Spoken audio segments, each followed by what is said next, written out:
Good evening. Thank you guys all for being here. My name is Hallie Frazee. I'm the Wildfire Communications Manager here at Pacific Power.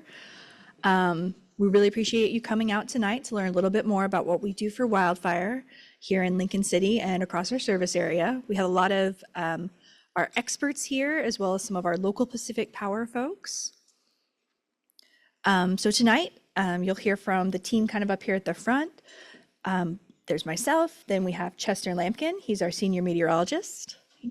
We have Melissa Swenson, she is our Director of Wildfire Mitigation, and Nora Yatsub, our Director of Emergency Management. And then out here in the room, we have our Regional Business Manager, Jessica. Thanks. We have our Emergency Manager, Jackie. Our Vegetation Management, Lorelei. There you are. We have our Area Manager, Scott. I got you, I didn't forget you this time. We have our Distribution Manager, Chet. We also have our VP of Customer and Community Solutions, Corey. Okay. We also have our VP of Communications, Aaron. So yeah, lots of folks here. All the way in the back, we do have our customer service team as well. So if there's anything that we're talking about tonight, or if you have questions about your account, by all means, please drop back by there. They're happy to help you with those questions or get stuff on your account. We also here have Cody. Give us a wave, Cody. Yep, thank you. From North Lincoln Fire and Rescue District 1. He's got some great information there about fire safety, about wildfire safety. So stop by and talk to him after the event as well. We're going to start off tonight with a brief video. It talks a little bit about the different things we do for wildfire mitigation and prevention, just to kind of give you an idea of what we're going to be talking about tonight. We are living in a world where there is more extreme weather, and wildfire risk continues to escalate. Here at PacifiCorp, we are making the investments necessary to protect the public and to protect the infrastructure and to protect the people of this company as well. While the wildfire risk has been increasing here in the West, the investments that PacifiCorp has made has risen right along with it. To date, we've already spent over $500 million in wildfire mitigation, and the current forecast for deploying the system hardening that's involved in the wildfire mitigation plan reaches into the billions over the next 8-10 years. It becomes important to understand, well, where do we prioritize those investments? And so we want to make sure we're targeting that large investment where it's going to make the most impact, where it's going to reduce that fire risk the most. We have an expansive weather station network here at PacifiCorp. At the end of 2023, in Pacific Power, we had nearly 300 weather stations, and in Rocky Mountain Power, we had nearly 200 weather stations. They're there because we're collecting important meteorological data that we're going to feed into our local weather forecast models. Temperature, wind, moisture levels, wind gusts. These hundreds of weather stations give us better data so that we can make better decisions on how to mitigate fire risk and how to protect the system from extreme weather events. So by establishing an internal meteorology team, they're able to run these risk models with our own weather station network to help identify that risk no matter where and no matter when across our entire service territory throughout the year. We have amazing, really cutting-edge technology. We have a computer model that covers more than 1 million square miles. It forecasts weather for every single point across that entire region. We have access to 2 types of modeling. We have the short-term modeling and the long-term modeling. With both that long-term and short-term view, we're able to identify where the fire risk is, and by identifying that, we can then decide what mitigations to deploy. We've taken 30 years of historical data, and we use that to identify areas of potential risk so that we can mitigate as much as we can ahead of potential wildfires in the future. By looking back at that data, we understand that when the conditions are at their driest and when the wind is at its windiest, that top 5%, when those two things come together, that's where 98% of the catastrophic fires have occurred. When those conditions are present, we want to, for safety reasons, de-energize the lines and let those conditions pass. And so we deploy that when we know that the conditions are escalating, but they're nowhere near that top 5%. And so we give ourselves a little bit of a safety buffer, say a 15% dryness, 15% windiness, to make sure that we're making a good balanced decision between the risk and the outages that are created through the mitigation steps of de-energizing. I'm optimistic because I know that we are doing the work necessary to keep the public safe and to protect the infrastructure of the utility. As that risk has increased, our response has increased as well to match it and do everything possible to reduce that risk of fire in the areas we serve.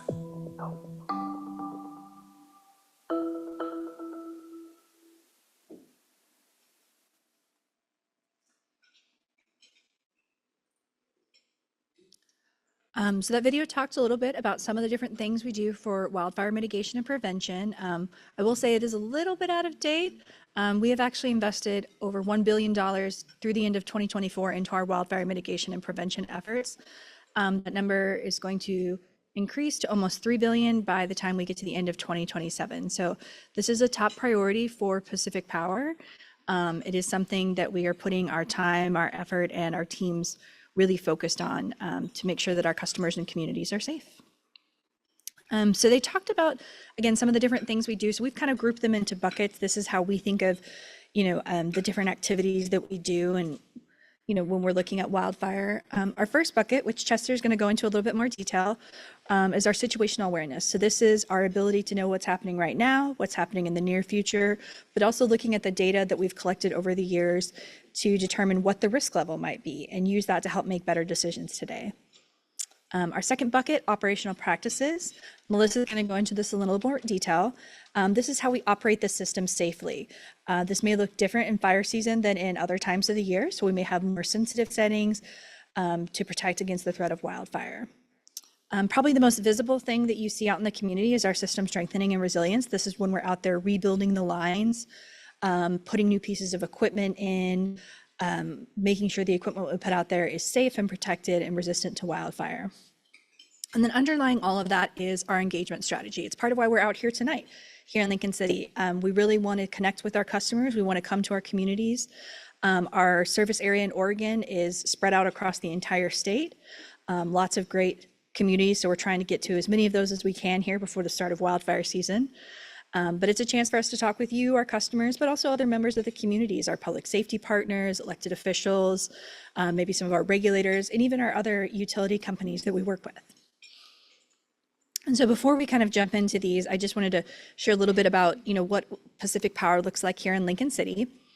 You can see on the map that shows all of Oregon, there's some little purple splotches, mostly down in southern Oregon and around Hood River.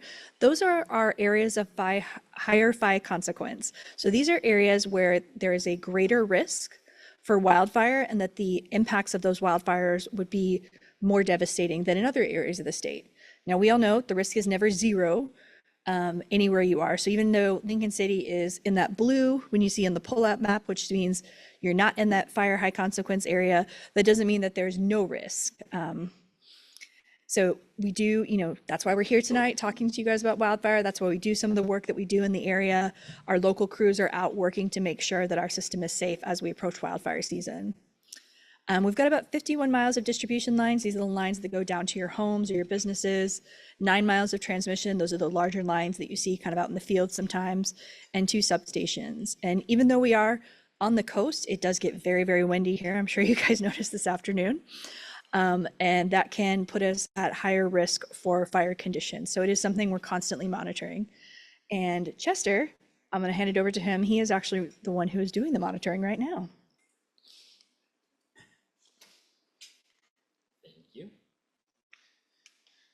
All right, thanks a lot, Hallie. Good evening, everybody. Let me move this mic up a little bit. My name is Chester Lampkin. Really excited to be back out in Lincoln City again. This is, I think, my 3rd or 4th time out here, coming in from Portland. That's where I'm based, along with our other meteorologists on the team, Steve. I am the forecaster on duty for Pacific Power this week, so I've been dividing my time between weather forecasting. That's actually what I was doing when a lot of you all walked in always looking at wind, always looking at our fuels and getting ready for whatever is to come. And also spend a lot of time preparing for these talks. So a lot of traveling around the state over the last few weeks, and really love coming out here. Brought my family out here last time with me, and we had a good time here in Lincoln City. So thanks for coming out. I know you all, your time is valuable, and we appreciate you engaging with us. You come to hear us talk about what we're doing to keep the community safe, and that's our number one priority. That's our top priority. Really, everybody in the room, from the servicemen and linemen and all the way up to the vice presidents, everybody in between as well, are our priorities to keep this community safe. Especially a lot of the people who work here live in this community as well. So we're trying to do the work to keep everybody safe. That's our top thing here. So I'm going to talk about that situational awareness that Hallie was talking about. That essentially means, I mean, it is what it sounds like, right? Literally knowing what is happening right now, what has happened in the recent history. That means going back maybe a few days. When's the last time it rained? When was the last time we had a soaking rain? It has an impact on whether you have fire or not. What kind of winter did you have? Did you have a wet winter, a dry winter? We can go all the way back to last year. What kind of growth did you have last year that may be impacting your fuels this year? So we're always monitoring what happened in the past, what's happening right now, and we look forward. In meteorology, we're sort of a forward-facing science where we have to predict the future. We don't always get it right, but I feel like we do a pretty good job. So that's what we're doing. That's our top priority, is knowing what is happening and knowing how we can support operations so they can run the system as safely as possible. Operations, they know how to run the system. They're experts. So we're just here to support them. Like I said, the area managers, the linemen, the general foreman, everybody who's out doing the hard work. Okay, so real quick, a quick background about me. I'm from the media world. I actually worked in media before I came to Pacific Power. So just a couple years ago, I was on the other side of this podium. I was a customer, and that's it. I was just a customer. I didn't know anything about how the network, how the electrical network works, the work that it's put in to keep the lights on, what it takes to keep the community safe. And I've learned a lot in the last couple of years. I'm still learning every single day, and I'm impressed by the work that this company is doing, this group is doing, everybody is doing in order to lower the risk of wildfire. This is something that we take incredibly seriously, and it really is our top priority at Pacific Power, and especially for us here in the meteorology department. Okay, so a lot of you all here to hear a little bit more about that, so let's talk about that, right? That situational awareness starts with knowing exactly what's happening right now. That involves having the latest weather information. We have a vast weather network. We're going to talk more about our weather station network, talk about some of the science that we put into it, collecting and analyzing that data in real time so that we can predict those fire weather conditions. And we can take lots of actions to reduce the risk of wildfire based on the weather forecast. That's sort of a short-term outlook. A little bit later, we'll talk about what we're doing, that long-term work, the system hardening, in order to also lower the risk of catastrophic wildfire. So again, I want to reiterate, situational awareness is about what's happening now, which is the recent past as well. And we take a look at the short-term risk, that next 5 days out. Sometimes we look out as much as 1-2 weeks. At the beginning of May, we'll release our outlook for the fire season as well. So look for that in local media. That should be available around the 1st of May. So let's talk about that forecasting, right? There's two of us in, sorry, is that my alarm? It sounds just like my alarm. There are two of us based in Portland, and then there are a couple other meteorologists as well who work at our sister company, but we're really all one company. At Rocky Mountain Power, but we all work in tandem. We're in daily meetings together. We're watching the fire risk in Rocky Mountain Power and Pacific Power at the same time. We back each other up. We come to each other's offices. We learn from each other. We're constantly all working together. So we're a team of 5 meteorologists. We also have a data scientist.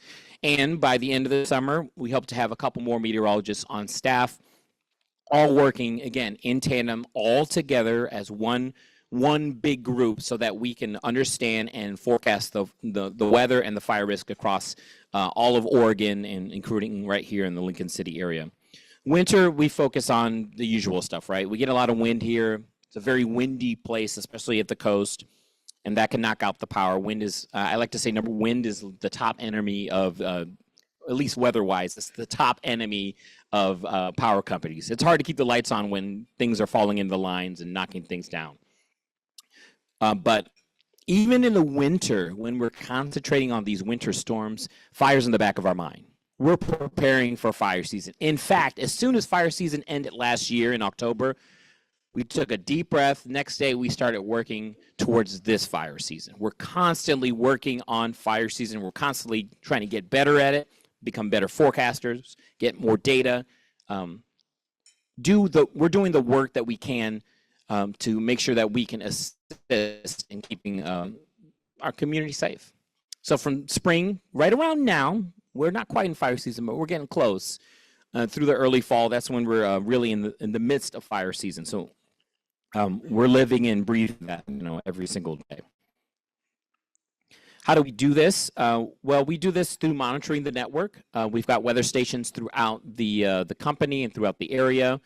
We've got nearly 200 in Oregon, and even though it says 12 planned, I suspect that number is actually undercounting. We're going to actually be bumping up those numbers over the next several years. Our goal is to have a dense network, and we're getting there, so that we can have weather data everywhere. We have a couple weather stations. If you look on the map here, I'm going to walk away from the mic and point to that area right there.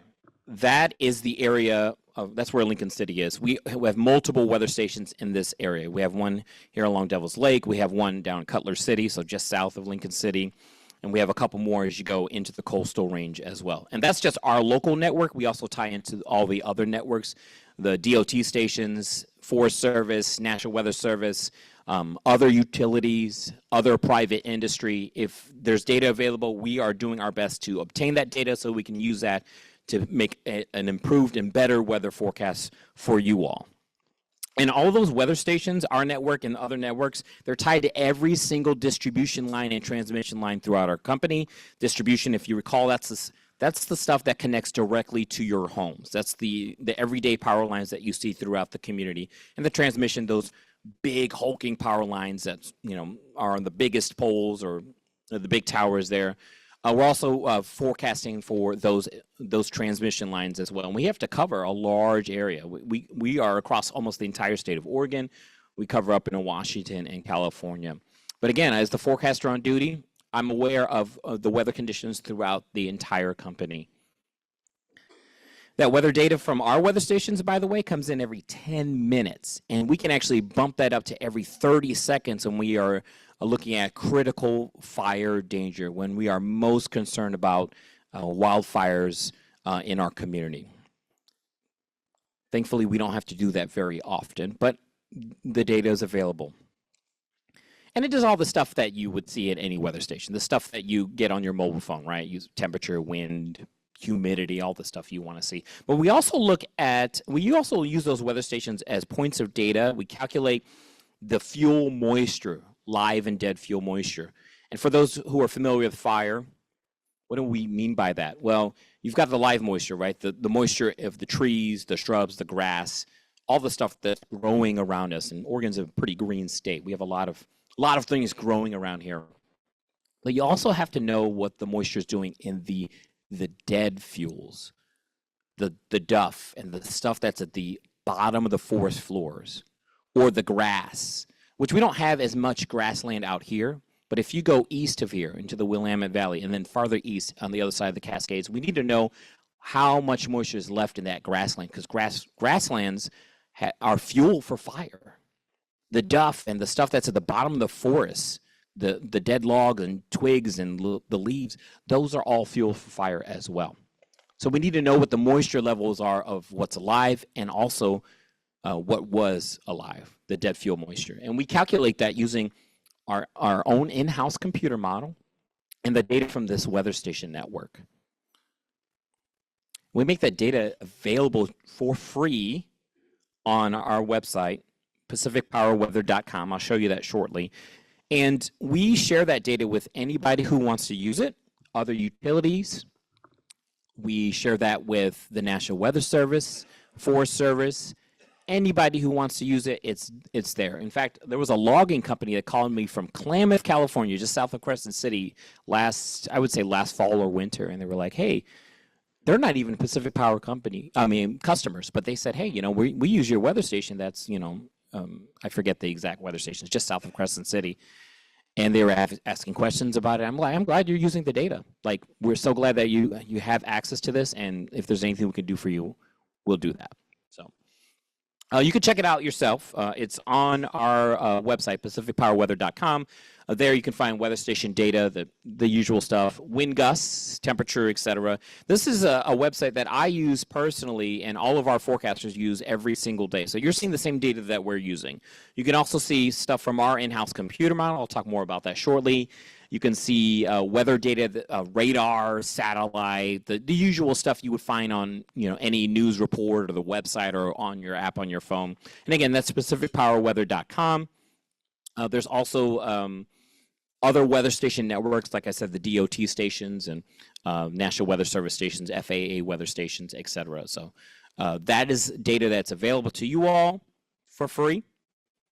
And you can see our weather data in real time. And we're using this data every single day for that situational awareness, that forecasting, knowing what's happening, what has happened in the recent past, or even looking back at storms that have moved through the area. We get questions all the time. Well, we had this storm that came through then, or what were the conditions like back in July 7th of last year or something? We'll use that data from our weather station network to help inform decisions or even case studies to kind of get better at doing our job. There's the domain for our weather model. That 1 million square miles, like we talked about in the video, covers almost the entire western United States. And it covers all the 6 states that we serve for our electric utility customers, including the states here in the West, Oregon, Washington, and California. And again, we have high resolution data that comes from that. It's in-house, belongs to us. We own the computers that this model runs twice a day. We use that data to, again, inform our forecast so that we're aware of the situation. Also use it to inform our fire weather modeling, which I'll talk more about briefly. I'm going to show you an example of our fire model that we use from our vendor. It's called TechnoSilva. TechnoSilva, by the way, has been doing fire modeling for 20 plus years. They started in a very fire-prone place in Spain. They've expanded across the country, and a lot of other utilities use them as well. And we've invested heavily in these products. We're one of the first utilities across the western United States, really across the entire country, to have an in-house team of meteorologists working on these problems, this community problem of wildfire. You can get some fire weather variables from these data. We don't put that out publicly for a variety of reasons, but we use those fire weather data, again, to help us make those fire weather forecasts. So that helps us with that, as I mentioned, that situational awareness. So we have the ability to see when we're going to have the worst fire days across our territory. And another way we do that is we do what we call a 30-year look back, sort of a climatological look back. We've run our high-res model, that one right there. It actually took, I think it took months to do this. We take the model, we put it back 30 years. I think the start point was 1991. We ran it up to 2021. We continue to add to it now that we're at 2025, so it's actually more than 30 years. And we do what we call a reanalysis. Basically, we use the model, we look at the forecasts, the actual things that happen in those time periods, and we sort of calibrate and be able to look at what happened, which were the worst fire days in that 30-year historical period. And we use that going forward so that we can make an accurate forecast. We use that data in order to sort of look ahead and say, okay, well, based on what we've seen in the past, these are the worst fire days. These are the days where we are most concerned about extreme fire behavior. I like to say, you can't know where you're going if you don't know where you've come from. So that's what we're doing. We're looking back. We're making sure we have a good baseline, and we use that as our baseline going forward so that we can get better at this. All right, I think I've covered all the fun stuff. Now I want to show you guys our our Techno Silva product. It's called Wildfire Analyst. We use this and another product called Fire Risk in order to produce sort of a fire risk score, so we know which areas are most likely to see extreme fire behavior. These models run automatically every single day of the year, and it helps assign that score. And they run in the background. What I'm going to show you now is what we call a fire simulation, a fire sim. And the fire sim uses data from that company, that Techno Silva company. It uses their fire weather modeling to simulate how fires would behave based on the weather forecast and weather conditions. Where does that weather forecast data come from? It comes from our model. So we use our own data as sort of the baseline, and then we take that Techno Silva fire model and put it on top. And the fire model, it uses incredibly intelligent algorithms that they continue to make better every single year. But the inputs are our weather data, things like temperature, wind gusts, humidity. But it also takes into account things like the terrain, the vegetation type. We have a very advanced vegetation model that can tell the difference between different types of vegetation, and different types of vegetation, they burn at different rates, they cure at different rates or dry out at different rates. If you want to see this, I can actually show it to you afterward. So, if anyone's curious about how it works, it's pretty intelligent. It's beyond my abilities. I just know how to use the software, like you all can use software on your phones or computers or whatever. This is a fire sim, okay? And I want to reiterate, this sim is not an actual fire. This fire did not happen, nor will it happen. This is just a simulation of a fire. Let's say a fire started just northeast of Devil's Lake there. This is on July 7th of 2024. So I took the weather data from that day and uploaded it into our fire sim model. And this is how the fire would have behaved that day should there have been a fire on the 7th of July last summer, that particular spot there. You can see it's right off of 101 there as you come into town from the north, or if you're coming out of town. And as you can see, this is a good simulation of how fire would behave. Again, it's a simulation, but we use this to help inform our decisions on when we have certain events happen, or the potential of an event happening somewhere within our electrical network and within our community. So again, I just want to reiterate, this didn't happen, and we're very grateful for that. But we can do this anywhere that we serve electrical customers, anywhere in Lincoln County or all across Oregon or all across the western United States. So it's pretty cool stuff. Again, if you have questions about it, please come see me afterward. I'm happy to yak more about it. I want to wrap up by showing you the PacificPowerWeather.com website. Plug in the website again. It's got weather information from, again, all of our weather stations and other weather stations throughout Oregon. And you can see weather model data. If you're kind of an amateur meteorologist, I know a lot of the linemen and firefighters tend to know a lot about what the weather's doing because they have to be out in it all the time. You can go in there and get your own make your own forecast if you want. I can also show you a little bit more about the website if you're curious about that. You can access our in-house computer model. Like I said, radar, temperature, etc. There's also other model data from the European Forecast Center, some National Weather Service data, the GFS/American model, and one of their higher resolution model and their national blend of models. If you're a weather geek, you knew what I was talking about there. But essentially, there's the chart there. It kind of shows you, this is our WRF, our in-house weather research forecast model. And you can see it's got a forecast for the wind, that black line there, and then, the blue line, and then the black line is the actual observed wind. So we can actually use to say, oh, how's our model doing? Is it doing good in that that particular spot. How windy is it? Are we in that top 5% of windy conditions throughout the year? Should we be worried? Should we not be worried, et cetera? It's pretty impressive stuff. And it's stuff that 2 years ago, I had no idea any of this is going on.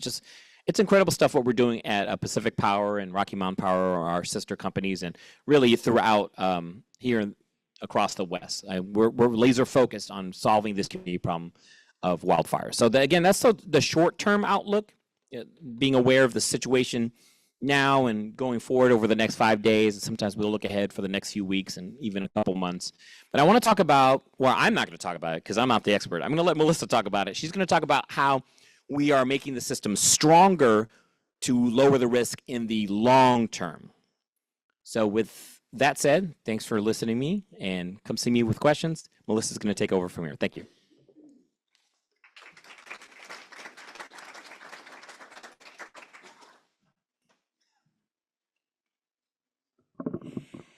Thanks, Chester, and good evening, everyone. I'm very happy to be in Lincoln City. I have come here for many, many, many years. I've been here so long. I've come to Lincoln City so long. Does anyone remember the Pixie Kitchen? Yes, thank you. Okay. I've been here, so I've come to Lincoln City for so many years. I remember the Pixie Kitchen. Not Pixie Land, just the kitchen. So as Chester said, I'm the Director of Wildfire Mitigation Delivery for Pacific Power, and I'm going to talk to you a little bit tonight about how we're strengthening our system and also how we're operating our system to be safe to prevent wildfires. And so this is really about, first of all, in strengthening, making sure we're making the system more resilient to hazards. And this can mean using some of the things that you see up here on the screen and also on the display there in the back. So please feel free after we're done to go on back and take a look at some of those up close and personal. But these are things that we use to help make the system stronger. So things like cover conductor and aerial spacers and fire resistant poles. And also in some cases, undergrounding some of our power lines and also installing things we call smart devices on lines. So rebuilding can look a little bit like making cover conductor safer. So if you are driving down the road and you see power lines, a lot of times most of the time what you're seeing on those power lines is bare wire. So if something blows into it, say a balloon or a branch or something like that, it's going to hit that and potentially cause a spark. And if you have a spark, you could have an ignition. So what cover conductor does, and again, you want to see an example up close, there's one on the display back there, is it covers that bare wire with a layer of insulation. So I think of it very much like if you're at home and you're near appliances, you don't have bare wire, you have a layer of insulation covering them. So very similar thing, just higher voltage and higher up off the ground. And so that's what cover conductor does.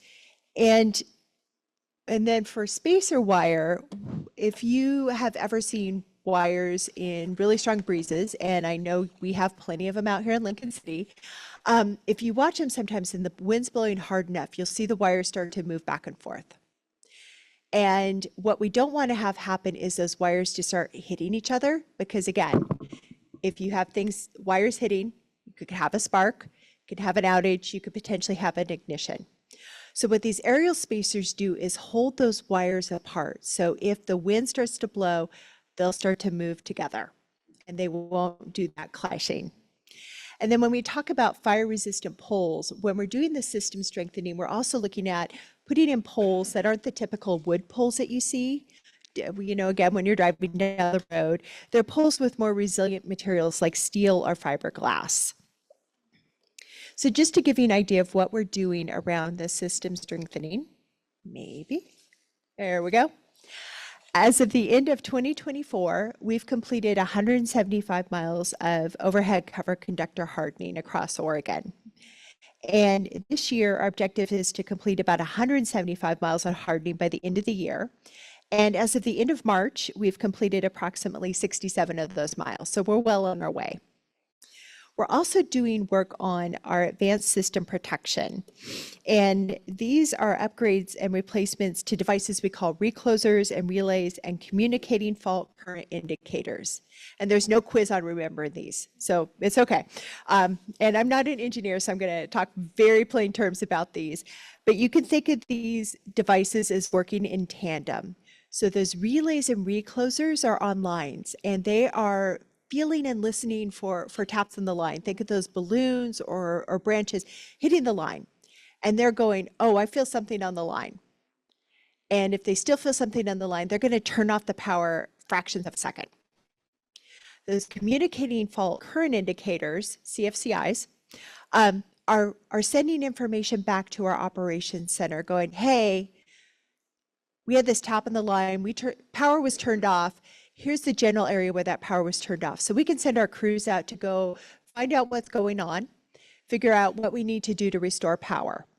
And so think of this as working in tandem. One's listening and turning off the power if there's something there's something on the line, and the other is communicating. So again, when we turn off the power more quickly, we reduce the risk of a spark, but we also know that we want to turn on the power as quickly and as safely as possible for you once we find out what's going on and we can address the problem. So up here we have just a map of where we're doing our system strengthening this year, and you can see a lot of it is all of it, in fact, is in those areas in purple, those fire high consequence areas. So again, we talked about Southern Oregon and Hood River. That's where we're doing a lot of that work. But I like these zoom-ins because we think of poles and lines just running straight down the road. Circuits can weave in and out and go a long way up and down roads and in canyons. So it's not straight lines. So this is complex work to do, and it takes a lot of time to plan before we actually even go out and start doing the replacement of and doing the cover conductor work. We also do vegetation management. We do vegetation management right here in Lincoln City.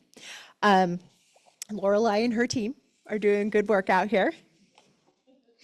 So vegetation management can look like a lot of things. It can look like going from the air, and it can also be from the ground. And what we're looking for are things like, are there limbs in or near our lines? Is there vegetation under equipment? And that's our poles and that's our wires. And it's also looking for things like hazard trees. So trees that may be dead or diseased, where we go, oh, if that falls, it may hit some of our equipment, it may hit a line. So we have vegetation crews who are out doing vegetation management. So they're out trimming trees. They're making sure they're cut back far enough from our lines. They are looking for those dead and diseased trees to go, okay, maybe we need to remove it. They're looking for vegetation around our poles and making sure that those areas are clear. So again, something happens, there's a spark, we want to make sure there's no vegetation on the ground that could cause a fire and a fire to spread. We're also on the lookout for potential issues around our equipment and with our equipment. So we are also doing equipment inspections. So we do those frequently in our fire high consequence areas, though all our equipment gets regular checks. And so this year we're actually doing what we call safety patrols across to look at all the equipment across our service area, regardless if you're in those areas of fire high consequence or you're here in Lincoln City. So we are out checking to go, okay, how do things look? Is there anything that looks wrong? We're going to record that, make sure it gets taken care of. So now we're going to talk a little bit about how we operate our system during fire season. And you heard at the very beginning on the video that our approach is as fire risk escalates, so does our response. And that's very true.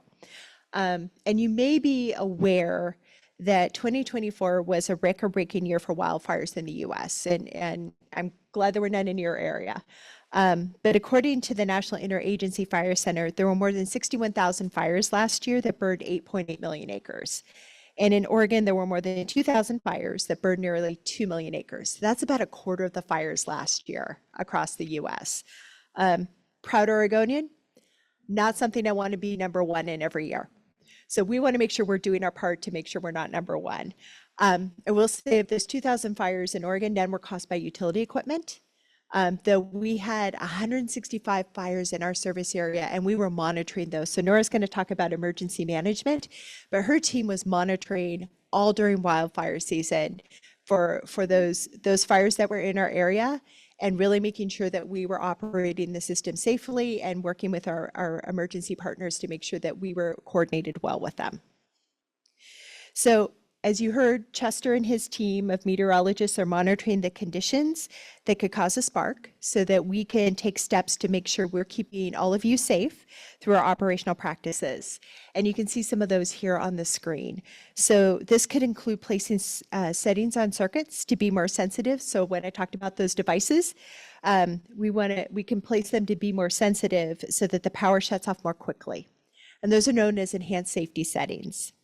We can also de-energize circuits when there is fire that's coming too close to our equipment, and those are known as emergency de-energization. So if fire is starting to come near our equipment, or we have public safety partners who are calling us saying, hey, could you turn off the power because we need to fight a fire near your equipment, we'll do an emergency de-energization.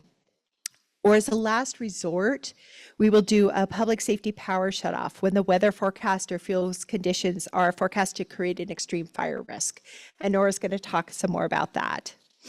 So let's watch this video to explain a little better how we might use those de-energizations to prevent wildfires. At Pacific Power, we're committed to providing the safe, reliable service you count on every day. During conditions such as gusting winds and hot, dry weather, and in areas near trees and other types of vegetation that could ignite, we need to take certain steps to prevent wildfires and reduce their impacts. While these safety measures may interrupt your service, they can prevent catastrophic wildfire events. Let's look at 3 of the ways we help protect communities and prevent wildfires. The first is enhanced safety settings.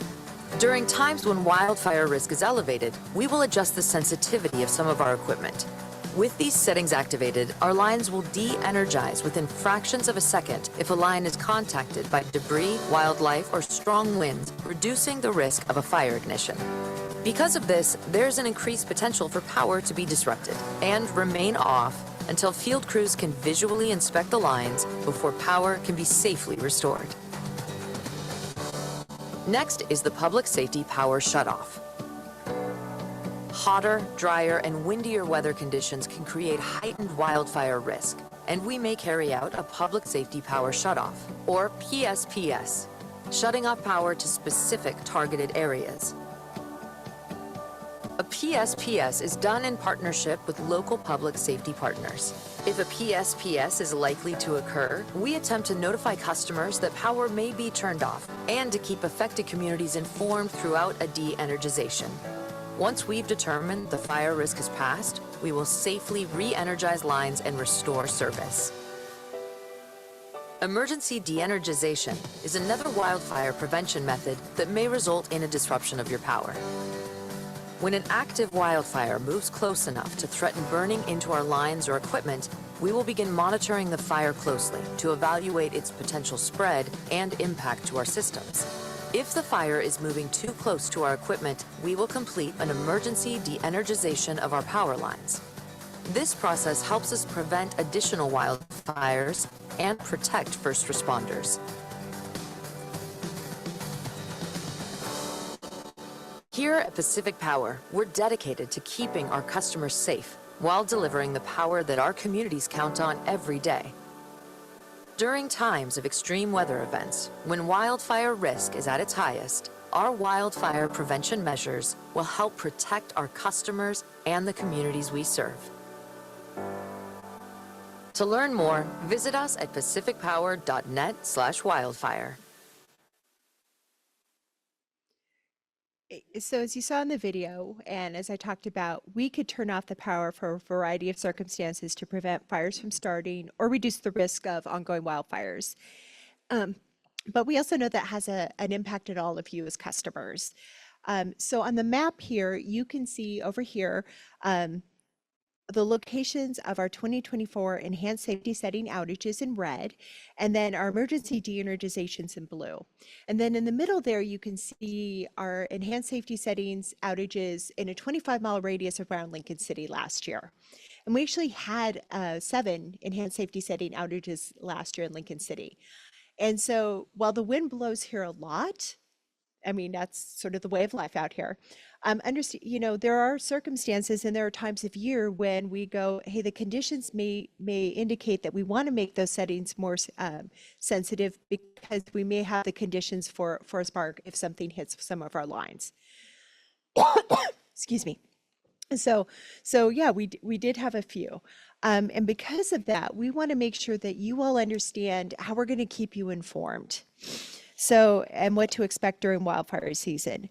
So if you are on a circuit that has enhanced safety settings turned on at the beginning of what we call the season, when we start to see those conditions happen where we go, okay, we want to make our settings more sensitive to make sure if something hits the line, we're turning it off more quickly with those devices.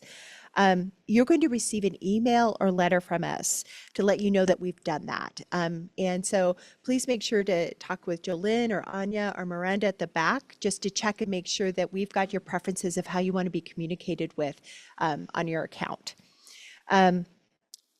If there's an outage that happens, we're going to communicate with you based off how you want to receive outage notifications from us, whether that be a phone call, a text, or an email. So again, you can go to the back tonight and our customer service agents can check and sign you up if you don't have those alerts set up, or just check and see if your preferences are set the way that you want to have them set up. If we have an emergency de-energization, so a fire is coming near our equipment, if there's time, we will notify you with what we call a pending de-energization. So that warning that, hey, we may have to shut off the power. Sometimes there's no time, but we will make sure as soon as we de-energize, we are notifying you that there's an outage.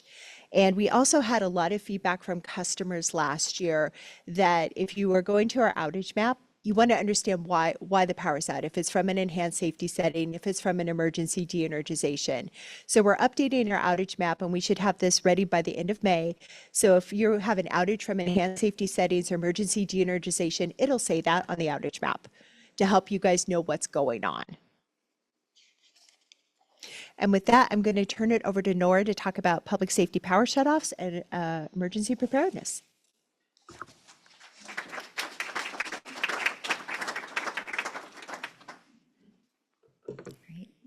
Thank you, everybody. Can you hear me okay?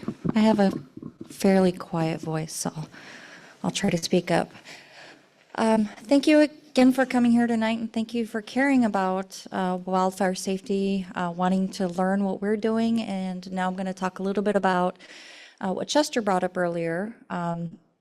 We get the understanding of situational awareness of what's coming 5 days in advance. We have a pretty good idea of what the weather will be doing, and that's a big consideration for our public safety power shutoff.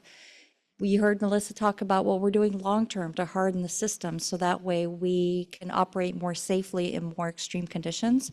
But until we get there, we have these operational practices that we have to take on. The public safety power shutoff, how many of you remember the one we've had in Oregon was September of 2022? How many of you remember that? Were any of you impacted by it? Oh, okay. Well, that's great. It was a pretty widespread public safety power shutoff. Most of the utilities in Oregon really took action on that. It was very hot, very dry, and very windy. And here are the 3 kind of overall criteria that we look at. So what does the vegetation look like? How dry is it? How cured is it? Chester spoke about that. Is it windy? Is it hot? Is it dry? That's a huge consideration. And then will it impact your communities? Will it impact structures and the society? So those are the 3 main factors we look at when we are considering public safety power shutoffs. And I want to just talk to you about how you will be notified. So Melissa mentioned it's a measure of last resort, and it truly is. We only do this when it's no longer safe to operate our system during dangerous wind conditions and heat.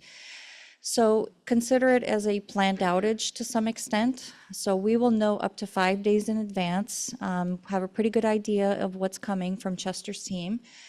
3 days in advance, we have a better idea of which areas it'll impact. We want to be very focused on the exact areas that are potentially going to be impacted. We start working with our public safety partners. Jackie Nursky is your emergency manager here in the area, so she'll start working with the emergency management, with the state emergency management, and our Oregon Public Utility Commission. We have an emergency support function number 12 that we work with. Other utilities that may be impacted are fire departments and districts and other public safety partners. So it's a pretty big group of individuals. And a couple of things that we look at 3 days in advance is, do we have any critical facilities that if they lose power, they don't have backup generation or the ability to support individuals that rely on the services? So this could be a long-term care facility, it could be the hospital, it could be the fire station. Are there any facilities that need that support when we turn the power off? And then, do we want to stand up a community resource center?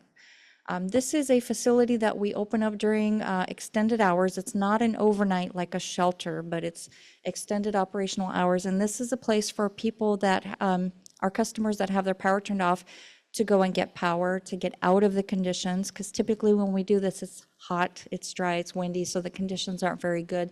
The air quality may not be great.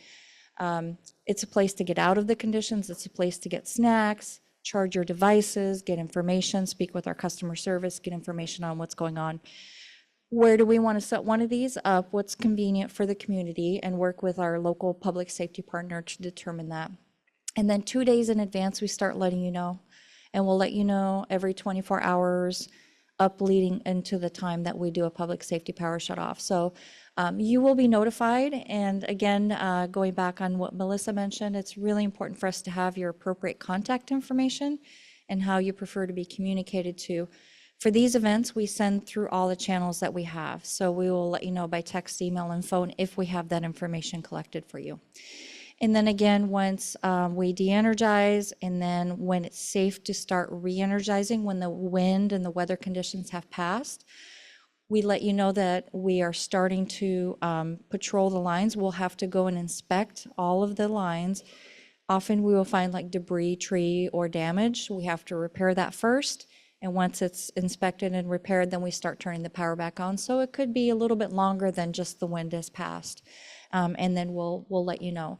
We let you know when it's also the power's turned back on for a couple of reasons. You may have chosen to not stay at home and go somewhere else if you have family or friends or the ability to do that. That way you know it's safe to come home now and your power's back on. Or if your power's still off. And if your power's still off, then we ask you to call us so we can troubleshoot why your power's still off. So a lot of communication that you'll receive. I just want to make you aware of this specific type of public safety power shut off. So now I want to talk a little bit about, Melissa discussed what we're doing to strengthen the grid and our operational practices, but I want to talk a little bit more about our team in emergency management. We've grown recently. We have a role in a variety of things that we do throughout the year. We work all year long with our partners. We'll attend local meetings, we'll coordinate for trainings or exercises. We do a variety of public safety fairs or events, community events like this one. But during the emergency, we shift and we run a coordination center. We call this our emergency coordination center, where we make sure that we manage all the resources appropriately. They're assigned as quickly as they can. We provide situational awareness, any mutual assistance. If we have a large event and we don't have local resources that can respond to the event quickly, we can call in mutual assistance from pretty much all over the nation. We're partnered to multiple mutual aid agreements. So our team facilitates all of that during an event. We have 2 new capabilities that we're very excited to start up this year. We've been more and more proactive in our response as an emergency management organization. The first one I want to call out is our Wildfire Intelligence Center. This will be a 24/7 monitoring operation. We will have dedicated staff trained with technology and tools to monitor our entire system and make us more aware, more quickly aware of situations, specifically with wildfires or other potential hazards that are near our assets. They'll be able to connect with local fire agencies, local dispatch centers, and a variety of other partners that we have to help gather information and help us make quicker, faster, more agile decisions for operating safety. So we're really excited about that. We're, they're very, we're hiring as we speak, so they're not fully up and running yet, but we're looking to get up and running quickly this summer for that capability. So that'll help us be more accurate in our response and inform and be able to, communicate better and real-time information. And then we're also hiring for fire and emergency response managers. These will be field deployable individuals that can work directly with the incident management team. They can coordinate energization and de-energization based on the priorities of the incident commander that's on working on the fire. They also can help with getting in vegetation crews or repair crews. They maintain a lot of training, and they'll conduct training and coordination off-season as well with the fire agency. So we're very excited about that capability as well. So I talked a bunch about what we're developing and what we're working to do, but I also want to talk a little bit about what you can do. And there's a little bit of a quiz component to this. So I'm going to start out with the first aspect of it, making an emergency plan. How many of you have an emergency plan or the makings of an emergency plan? Oh, that's awesome. Great. Thank you. That's more than general. So appreciate that. It's very simple. It's time taking, but it's very simple to do. What we recommend is you can go and get free resources online on our website down here, pacificpower.net/prepare. You can get information. We have handouts in the back on both sides of the room actually tonight. Oregon Emergency Management has a great little pamphlet that you can do. You can do it on an Excel spreadsheet, a piece of paper. Take down information that's important for you to know. And it doesn't have to be a big emergency. What if you lose your phone or it falls and breaks? Do you have all your phone numbers memorized somewhere? Do you have them written down somewhere? Take the time to write them down. Do you have your medication information, your financial information written down somewhere if you can't access your computer or your phone? Do you know what kind of hazards to expect in the area, or do you have people in your family or your neighbors or loved ones that are at different places, different times of the day? Kids in school, you're at work, somebody else is at daycare. What if you can't get home? How do you know where you're going to meet in an emergency? Do you have an emergency meeting location? So a lot of different things to consider. All it does is take time to put all this together and make sure that everybody in your household is aware of what their role is or how to find each other. Do you have an out of the area contact that you can all call in and say, we're okay, we can't get a hold of each other, but we're okay. A lot of things to consider. Again, great peace of mind, but I encourage everyone to just take a couple of hours here or there, maybe 1 hour a week and talk about a specific topic, write it down and make sure you have it in the safe place. Now, how many of you have a kit, an emergency preparedness kit? Great. We have a couple of examples here that Jackie brought also as well. I'm not sure the plan for that. You'll have to tell me. They're for everybody here. We have some starter kits for you available here in these red bags that we'd like to share with you. So a kit could look very different for everybody. You can buy them online. They tend to be fairly expensive, or you can make them at home, and customize at home is probably the better way to go. I don't recommend you try to put it together all in one go because, there's a lot of different considerations, but there's a lot of programs out there that help guide you. Oregon Emergency Management has a great program. Ready.gov has a great program. We have information on our page as well. Maybe one thing a month, one thing a week that you start put together to your kit. Make sure you have food that's shelf stable, food that you will eat, that you like, not those military bars or something like that.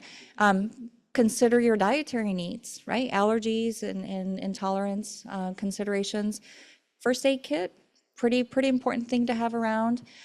If you have kids or pets or anybody in your family that's vulnerable and that may need some extra assistance, what do they need? Kids can get very scared during a disaster. It's really important to have comfort items for them, something that they're familiar with, a toy, a game that they like, just to distract them and kind of bring some normalcy back for them during a disaster. So those considerations are great to talk through, to put that together and just have it ready. You may not need it. Hopefully we won't need it, but in the case that we do, it just makes you that much more resilient. And then the last thing I'm going to ask you about really here is defensible space. How many are you familiar or do you practice defensible space? Now. Excellent. Excellent. It's a concept for those of you that are not familiar. We also have handouts on both sides here. If you have land, and if you're fortunate enough to have land, which is great, there's a variety of things you could do outside your home to make your home more resistant to wildfire. And it has been proven with previous wildfires, homes have survived when a wildfire comes through the area. I'm not going to go through the factors here, but the closer you are to the home, there's considerations that you need to take with the vegetation, with covering vents, and not keeping firewood, of course, nearby your home, or you can go from no cost, just labor methods, to increase in cost methods for you to ensure your home is more resilient. And then I want to offer a resource that we have for you, available for you. If you go on our website, pacificpower.net/accessibility, we have a one-stop shop sort of a page. And this is for anybody that you yourself or somebody that has a variety of vulnerabilities. It could be anything from physical to medical. If you rely on backup or power for your medical devices, it's really important. We ask you to sign up for our medical certificate program. You do have to go through and get a doctor's signature on there, but it provides a variety of services to you, and you also qualify for a $4,000 rebate to help you buy a generator, so that way you can power your devices if you lose power. And that is free to anybody in our medical certificate program. So I highly encourage, if you know somebody or you yourself you have medical devices that require electricity, please consider this. We have information available for you. We also, on this website, you'll find how we communicate variety of languages. If you have somebody that doesn't maybe speak English very well, we will always have a person answer our customer service line, and we can interpret in majority of languages that are available. Through a service, we provide additional communication, by meaning we physically have individual call you, not a recording, during a PSPS event to make sure that you understand the implications and your needs are met. And we offer bill payment and financial assistance as well. So we encourage, if you know anybody or you yourself need this, please check this out, find out about our resources and take advantage of those. All right, my final slide, I promise I'll pause here and then hand it back to Hallie. But again, I just want to encourage you, while we have customer service here tonight, feel free to visit with them. Make sure your contact information and your communication preferences are updated, or you can call the 800 number listed here, or you can go on your online account if you have one. And then also, please, we encourage you to sign up for our alerts, so that way you get notified when we have anything that occurs with power outage in your area. There's a QR code or a website to do that. You can also sign up in the back. So thank you very much for your time. Thanks for coming and caring and wanting to hear about what we do, and encourage you to get your questions ready. Thank you.